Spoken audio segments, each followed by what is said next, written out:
It was crazy. You could fit like a lot of elephants in there, let's just put it that way.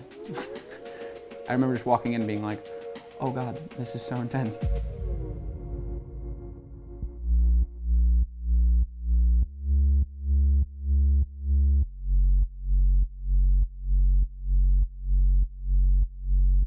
We'd been thinking about doing a video like this for a long time where I literally play every single element that goes on in this remix. It's just such a fun way to display my music because it's kind of like doing an in the studio video where you're seeing everything going on, but it's in the context of a really awesome video. So this is my first music video shoot, and obviously it was amazing, but it was also very, very stressful. This was like 6 weeks from the initial idea to the final product, and I had like some minor panic attacks halfway through where I was like, what if I can't play and it just looks awful, and what if our concept doesn't fit the vibe of the song? But in the end, I have zero doubt about this at all. I mean, it would totally blew my expectations. Arthur's had our vision from the start. He's been on board with everything, and his whole idea has been exactly what we were looking for. So the set design is mainly inspired by Dan Flavin's work, who worked a lot of with like tubes of light. So we have 3 different universes. Each different scenario for the lighting fixtures kind of explains a different world within the song. So we have the red universe, who showcase more electronic instruments. And then the blue world was the stringed instrument kind of thing, like the bass guitar and the lead guitar and the rhythm guitar. And for the green world, we only did handheld, so it kind of plays into the experimental vibe of it.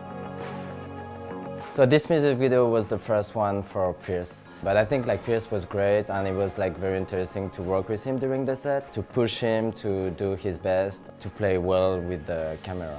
He's just been so cool about everything, and he pulled a lot of stuff out of me that I normally wouldn't do. Because I'm not the best actor, but he's like, come on, give me emotion, like tilt your head back, like get into it, and I needed that, because if not, I would have just been like quiet and doing my thing. He's like, hit it harder, I don't care if you miss the notes, like hit it harder, like. It was just fun to have someone like him being like, who cares? No, don't focus on that. Like, give me something harder, give me something more emotional, and in the end, that's gonna be what counts. I would love for someone who wasn't into dance music to hear, like, for example, this Quagga live version and be like, oh, I love this, like, I listen to this stuff all the time. And then all of a sudden they find out that it's just a version of a different original song, and then they hear the original and they're like, I like this too. And then all of a sudden maybe they start liking dance music, or the opposite. I hope it can open doors to some listeners and help people expand their horizons a bit and not really fall into this whole genre game. If there's some way that we can develop a live show concept with these alternative versions of my music, it would be incredible to try to organize it in a way where I can play it by myself with all my stuff around me. And I think it would take a lot of work, but it'd be amazing.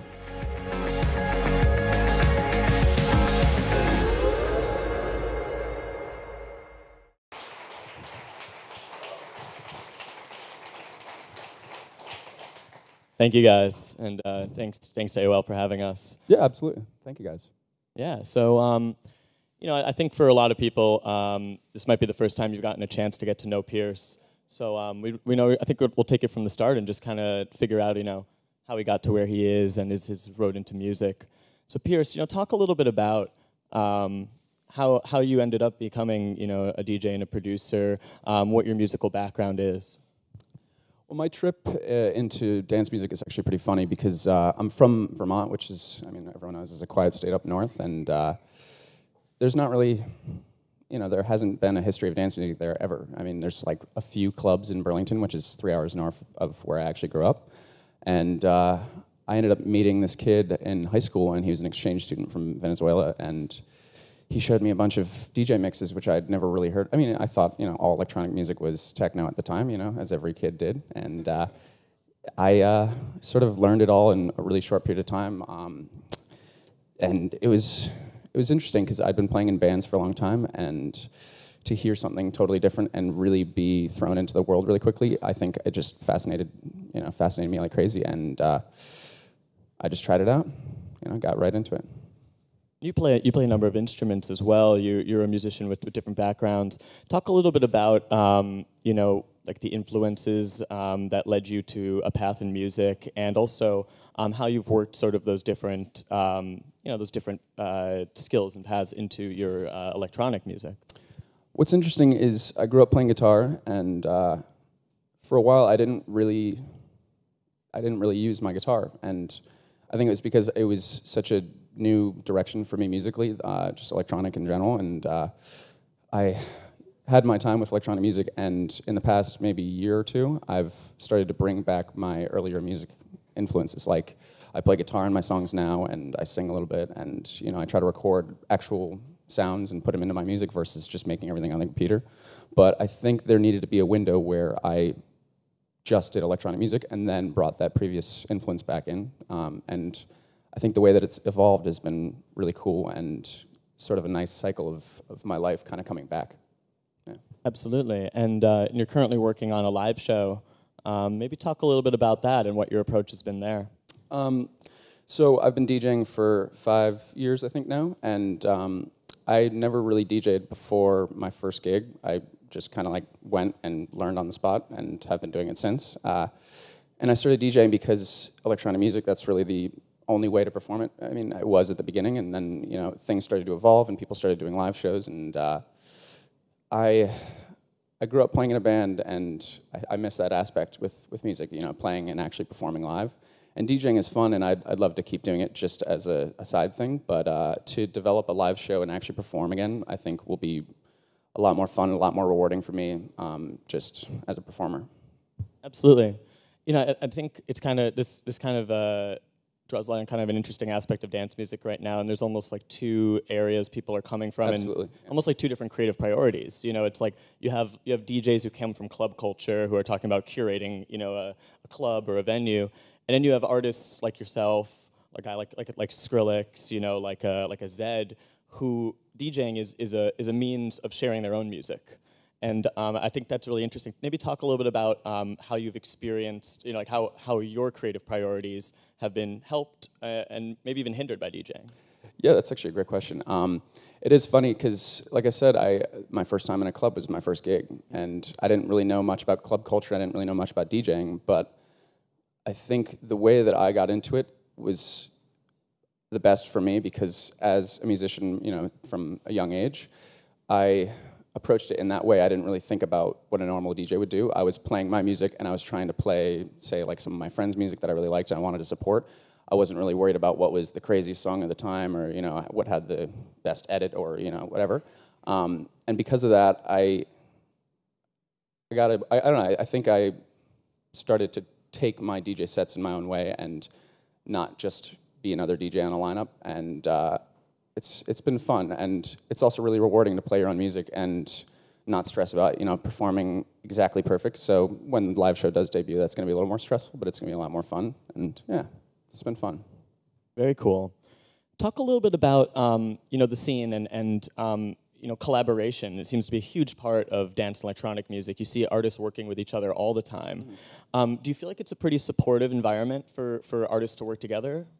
Yeah, I think it's cool to see how music has evolved in a way of like, people are in bands for a really long time, and bands don't really like collaborate with other bands. Maybe they tour together and they do shows and travel together and whatever, but for this new age of especially like young DJs, there's this really cool camaraderie sort of, especially amongst Americans actually, which is cool. And I think it's because there's so few like young American DJs.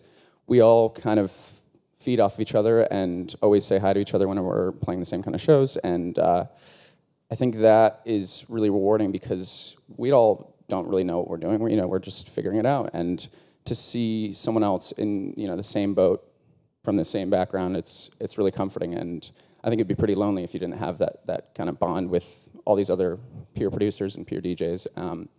And working together is really fun because we're doing everything by ourselves to begin with, so to have at least one person to do something with, it's like, mind-blowingly more fun. Totally. I think it's funny you say, like, we don't know what we're doing, but in a way, this is a new time. This sort of current climate hasn't existed before, where someone could make, someone with a laptop in their bedroom can create something that's industry standard. That's a new development, and it's something that has really been seen in dance electronic music. Maybe talk a little bit about how technology, and access to it has helped your own career as a producer, and maybe just empowered producers in general.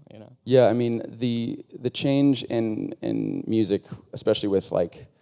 it's crazy talking to old bands about booking studio time and how it was so hard to come up with the money and to really perform perfectly for whatever time you had in that studio. And now any kid with a laptop can, you know, buy a program, buy some plugins, buy some sample packs, and make a song potentially. And I think it's cool. A lot of people think that's sort of threatening because, you know, now everyone can be a producer or a DJ, but I think it actually helps because it lets the truly creative stuff breathe through, I think, a little bit easier because there's more of a foundation of just so much music. So the really good stuff's going to shine versus like only the people that have the ability to make the music get to put their stuff out. Now, anyone could do it, but the best of the best is going to go through. And I think that's a cool dynamic. And I don't think it's really existed ever where, you know, in the 70s, if you were a garage band and you're playing at, you know, your high school prom or something, like, it's pretty tough to make it past that. And, you know, you're not going to be touring internationally in a year. But now you could be a DJ playing your, you know, high school prom, and maybe you make a song, and then all of a sudden you're playing an international tour the next year. It's crazy. The times have really changed, and I think, like I said, we don't really know what we're doing because it changes every year, every month, something changes, and it's cool. It makes things exciting and unpredictable. Absolutely. And one thing that's also changed totally in tandem with that is how artists are discovered.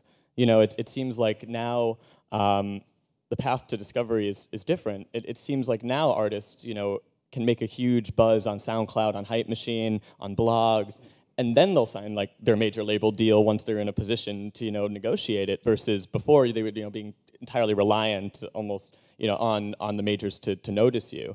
Maybe talk a little bit about that climate, and also just how, you know, like blogs and coming up on these digital platforms has impacted your own career.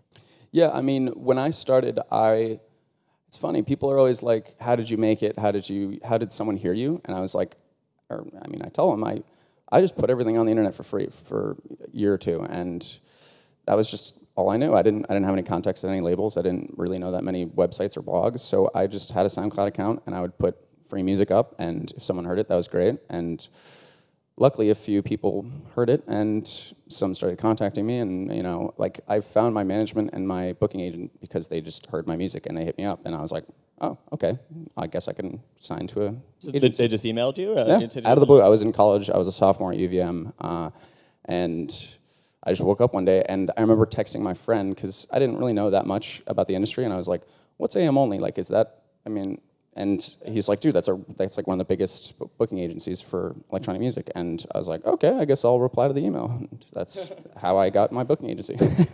So it's crazy that you can just be a kid. I was a kid in college, and I made music for fun, put it on the internet, and some people heard it.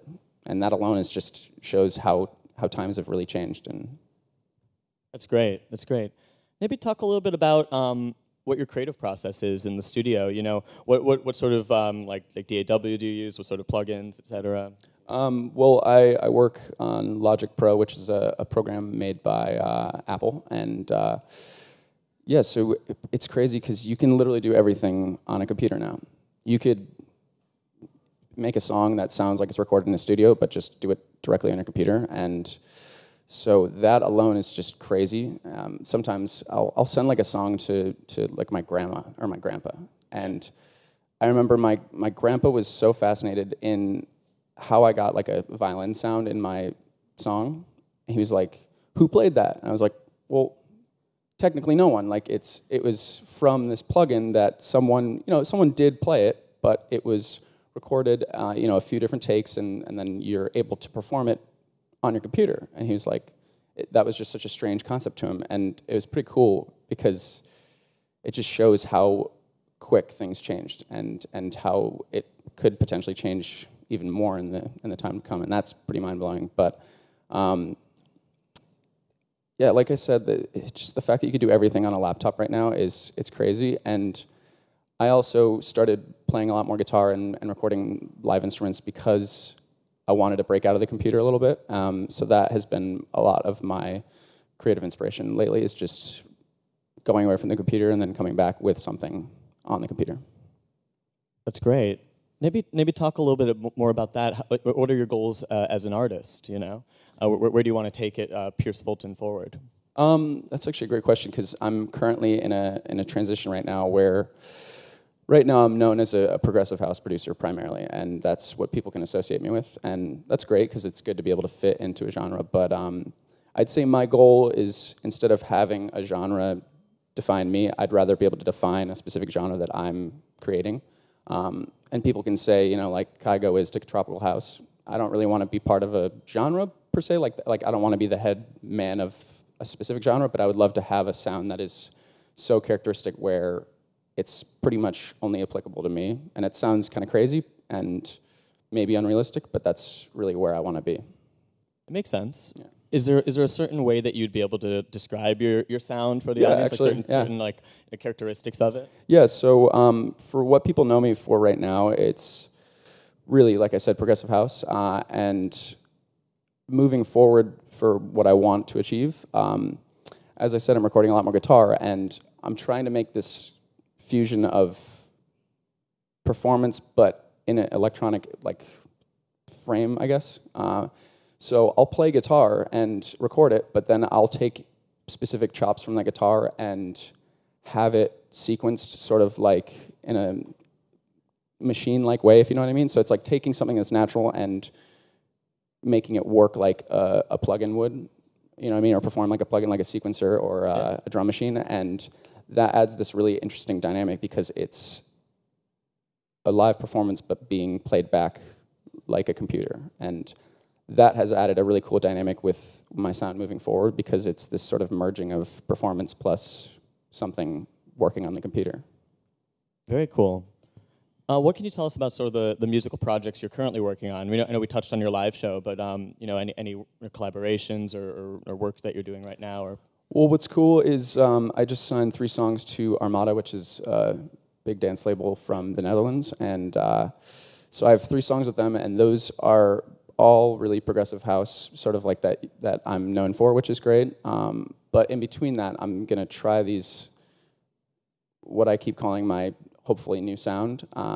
It's gonna be sort of a testing ground where I put out some free downloads in between these official releases and test the waters a little bit, because I'd rather do the work myself and see if it is gonna work instead of wait on a label to hit me up and say, hey, do you have some new stuff? And I just think that if I want to change my sound, I need to do it myself and go back to how I was, you know, when I was in college, just putting music on the internet and seeing how it did. So it's exciting. Very cool. And you're about to move to Los Angeles, right? Yeah. So I lived in New York for 3 years and I loved it, but my whole management company, it's funny, they were called Complete Control New York, and now there's one person left in New York. They're all in LA. So yeah, I'm moving to LA actually on Monday, which is crazy, and it's exciting. Since I'm from Vermont, I'm used to pretty harsh winters, so I'm excited to have like nice weather all the time. It's gonna be really nice, because I had some vivid memories this year where I came back from like Mexico, and it was like the most amazing trip and great show, and I come back to Brooklyn in March, and it's like freezing rain, and I can't even walk down the sidewalk because it's so slippery, and I was just like, oh God, I love New York, but I'm ready for some change. Yes, LA will be really nice. No, it's a great creative climate out there. Yeah, I'm interested to see how that is different from New York, because I've been pursuing my career here for 3 years, and I've done some work in LA, but there is a definite difference in the way that the industry works on both sides of the coast, and it'll be cool to see it for an extended period of time, because I'm usually out there for a week, and I'll try to do like 5 sessions in 3 days, and it's madness. But to live there and see how music works out there, it's just gonna be cool.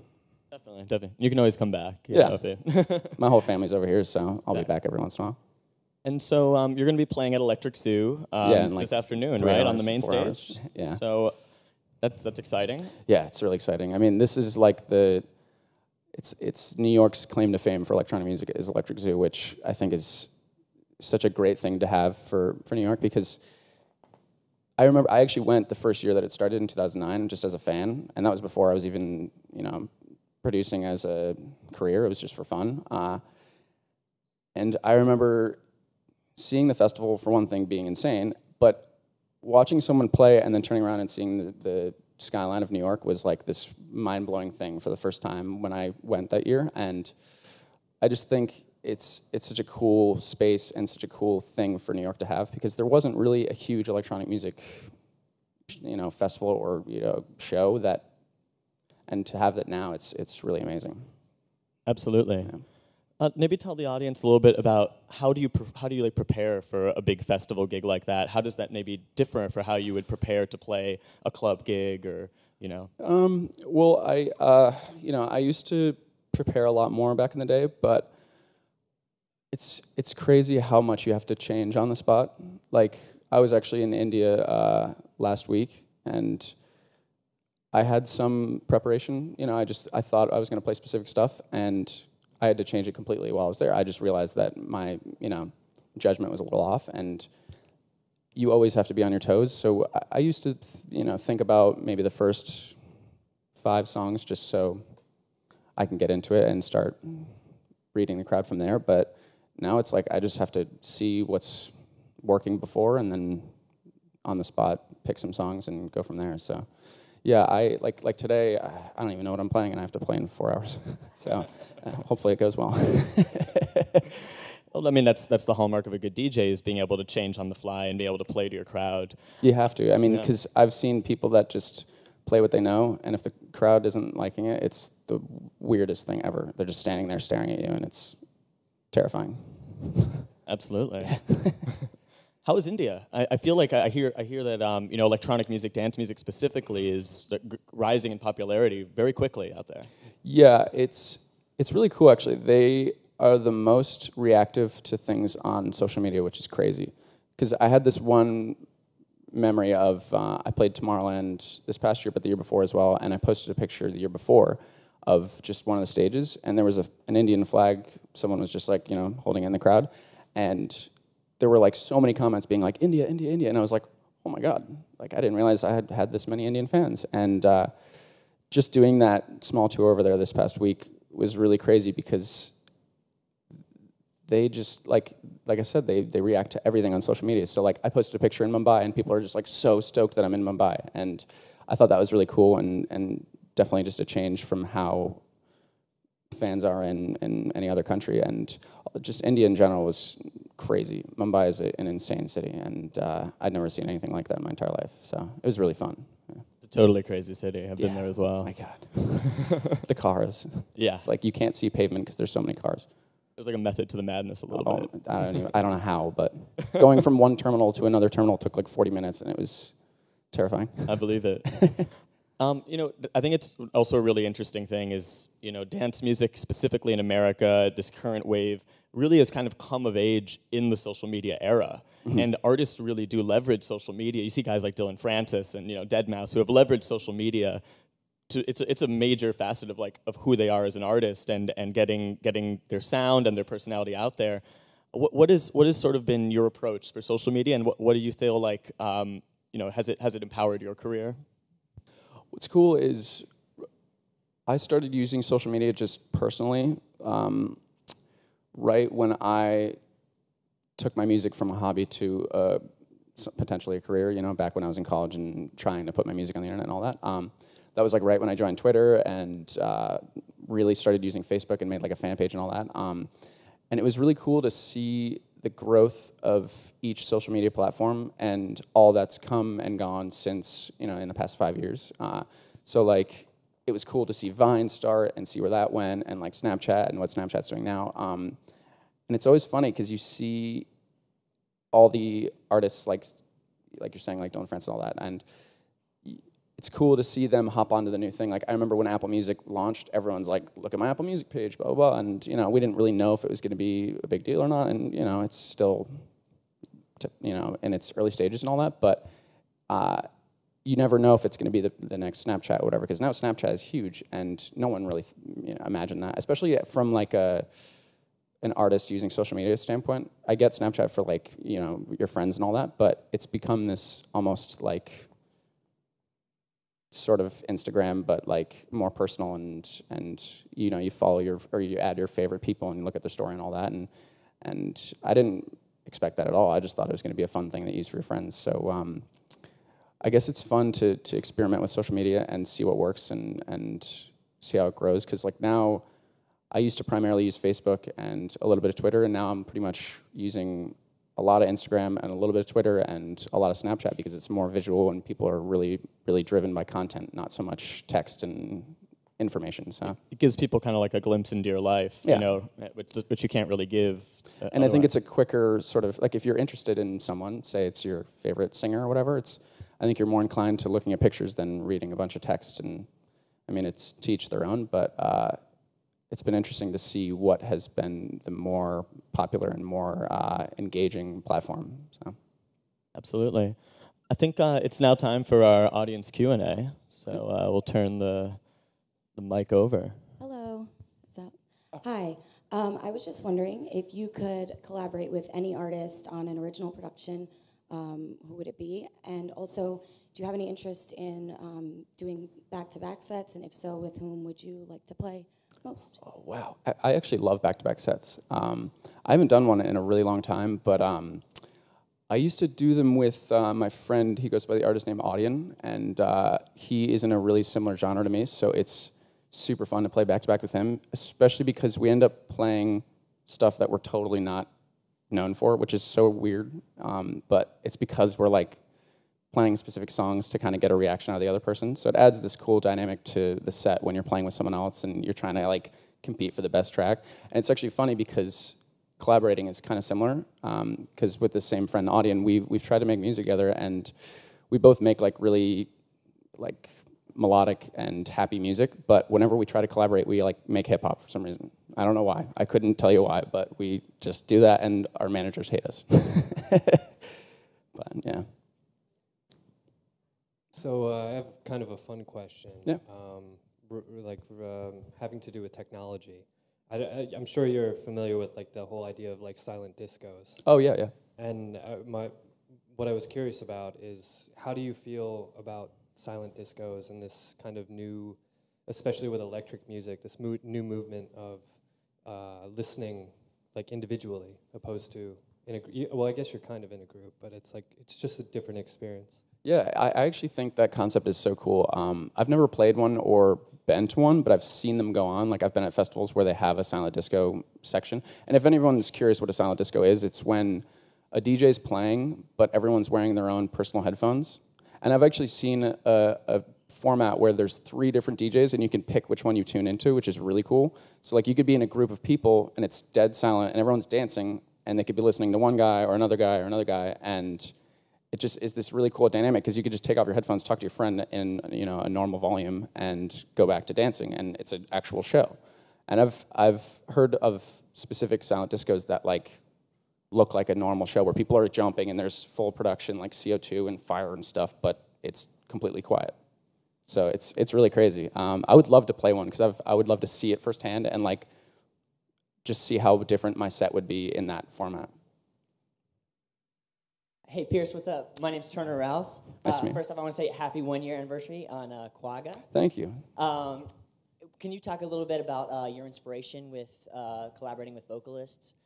Yeah. Quagga specifically, I hear sort of like native tribal qualities. Yeah. Well, what's cool about collaborating with vocalists is it's completely different than collaborating with another producer because it's not so much as making something together. It's more like working to craft around each other, if you know what I mean. So like sometimes I have tracks where I pitch them to vocalists and it's really hard to get a vocal to fit on it. And it's just because I didn't really think about a vocal in the time or whatever. And it's cool to, I actually prefer to write with a vocalist from the start. Like say I just do some chords and we write it together, because it's pretty tough to have a song that you already made and be like, let's try to write a vocal for this. But it's good to do both, because sometimes you have tracks that you need a vocal for, and you just have to work with that. But I do prefer starting from the beginning and working together. But as for Quagga, that was actually just, that whole track was, I didn't think anything of it. It was a very random experience where I was trying to write like a new type of chord progression that was really simple, and I'd heard specific songs that had these like tribal chants in it, and I was like, maybe I'll try one of those. And I simply just found a sample pack of tribal chants and pitched like 2 or 3 of them together and put some effects on it. And I made the track in like 2 days, which is really weird. And that's actually how I make some of my best stuff, is really quick, the idea's done, and then you know, you do the final touches and that's that. But for some reason, it usually works out like that for me. I think we have time for one more question. Cool. All right. Hi. I'm Hi. actually from Burlington, Vermont. Oh, no way. So, when you were in college and you were saying that you were just putting out your music for free online and then you got found by a bunch of people, did you after that, did you feel like you still needed to keep putting out music to, you know, various producers to say, hey, here I am? Yeah, I mean, no. It's interesting because, like I said, I didn't expect to do this as a job. So this was a hobby when I was in college. I was just making music in between classes and, like I said, put it on the internet just to see what would happen. And it was pretty crazy when things got really serious really quick, and I didn't realize that like it becomes a job and you have to like continually make music and put it out and be consistent. Because when I started getting some traction on my music, I still treated it like a hobby because I didn't know that it was actually changing. And there was a period where like I realized I hadn't been working nearly as hard as I should have, and that was when I like realized that it was a career and I had to treat it like a job and wake up early and, you know, work like a normal job. And yeah, the transition from Vermont was really, really interesting because I was still a college kid. You know, I was having fun and going to random classes, and I didn't really know what I wanted to study, so it was fortunate that I found a job in music and ultimately left Burlington. But yeah, thinking back on that time, I just did what I thought was right, and here I am. It's crazy. Thank you, guys. Give it up for Pierce Fulton.